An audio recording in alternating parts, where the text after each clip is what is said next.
forma ligera y sin esfuerzo, como un pájaro. El eterno sueño del hombre. El inglés Sir George Cayley fue el primero que propuso en el siglo XVIII una teoría y práctica de la aerodinámica. Incluso construyó un planeador, con el que llegó a realizar pequeños vuelos. Lo que en su día comenzó Cayley, lo retomó Otto Lilienthal en Berlín a finales del siglo XIX. El ingeniero tomó a las cigüeñas como modelo. Observándolas descubrió que la forma arqueada de sus alas era lo que proporcionaba elegancia y ligereza a su vuelo. Mirándolas descubrió también el secreto del vuelo mecánico, que pudo exponer de forma teórica en 1889 en su libro El vuelo de los pájaros como base de la aviación.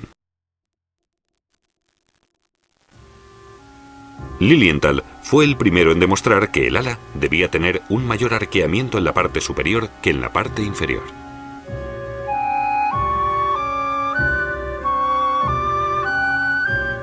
Según este principio de construcción, el aire pasa más deprisa por encima del ala que por debajo. Eso reduce la presión que tiene encima y facilita que flote. Este proceso es el que eleva el avión en el aire.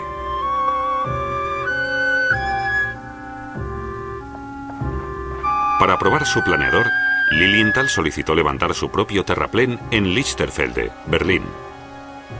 Allí, el 9 de agosto de 1896, el osado planeador se topó con una ráfaga. Lilienthal cayó y resultó gravemente herido. Un día después, falleció. Wilbur y Orville Wright llevaban algunos años ganándose la vida con una pequeña fábrica de bicicletas. Mediante unas sencillas pruebas, estudiaron el comportamiento de diferentes formas de alas. La llanta de una bicicleta era su aparato de medición. Frente a una superficie lisa que usaban para cotejar, montaban el perfil de un ala arqueada, cuya flotabilidad era lo que querían investigar.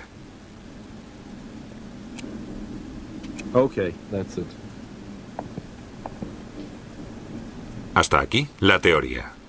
En la práctica, los Wright tuvieron que conseguir un flujo de aire continuado para sus comparaciones. Y siendo fabricantes de bicicletas, no lo encontraron difícil. Compararían en marcha el comportamiento de la superficie arqueada con las propiedades ya conocidas de la superficie lisa, y así elegirían la forma más adecuada para las alas. Un sencillo pero agotador viaje. Con el tiempo, los Wright consiguieron predecir el comportamiento de unos 200 perfiles de ala en cada ángulo de inclinación.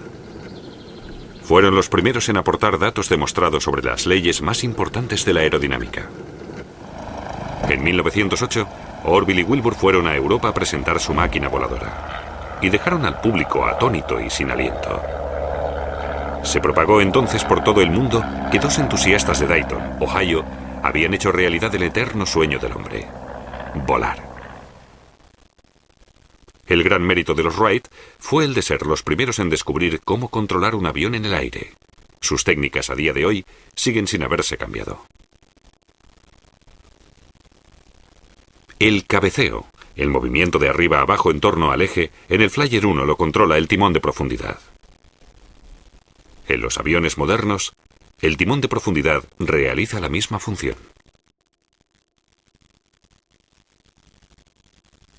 Para el balanceo, rotación del avión en torno a su eje longitudinal, los Wright idearon un mecanismo de unión de los extremos de las alas. El piloto lo controlaba con las piernas.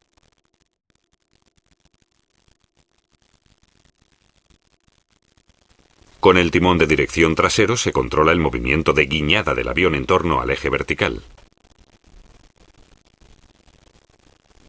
En realidad, estos tres movimientos no se realizan de forma independiente. Para compensar la fuerza, cuando el avión cambia de dirección, hay que estabilizarlo mediante una inclinación. Todavía hoy, para mover el avión, tiene que haber una relación correcta entre la velocidad, la inclinación del avión y el ángulo de inclinación de las alas.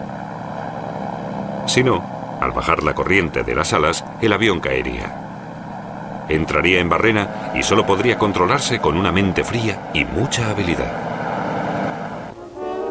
Exactamente eso necesitaban a principio de siglo los osados pilotos que se dedicaron en cuerpo y alma al nuevo deporte.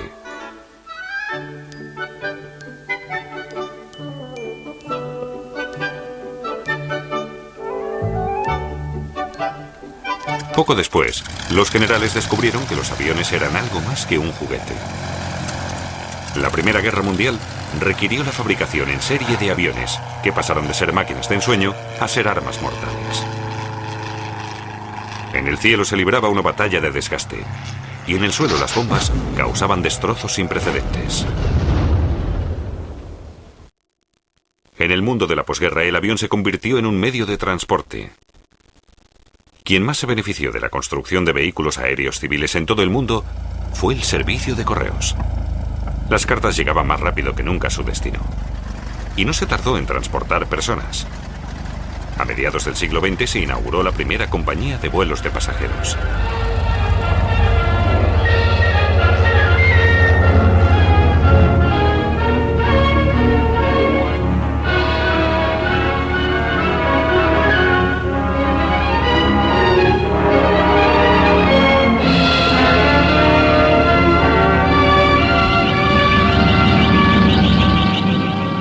Qué pequeño era ahora el mundo. En 1929 se consiguió realizar el primer vuelo transatlántico sin escalas. Charles Lindbergh en el aterrizaje en Francia. Estalló el boom de los viajes. Familias curiosas de todo el mundo subían a bordo de las enormes máquinas de propulsión para ver por primera vez el mundo desde el aire. En la actualidad, se van manifestando las consecuencias negativas de esa movilidad sin fronteras. Un enorme desgaste de energía, contaminación acústica y daños en la estratosfera. Con los aviones cada vez más numerosos, aumentan los riesgos para el planeta y para la humanidad. Pero los aviones no solo suponen perjuicios para el planeta. Son muy útiles para la vigilancia medioambiental. Este enciclopedista hace un seguimiento de las emisiones contaminantes en el Mar del Norte. Este tipo de controles sería mucho más complicado con cualquier otro medio. Utilidades y peligros. Hoy en día, los aviones son una fusión de ambas cosas. Lo que es indiscutible es que la aviación aún conserva intacto su fascinante misterio.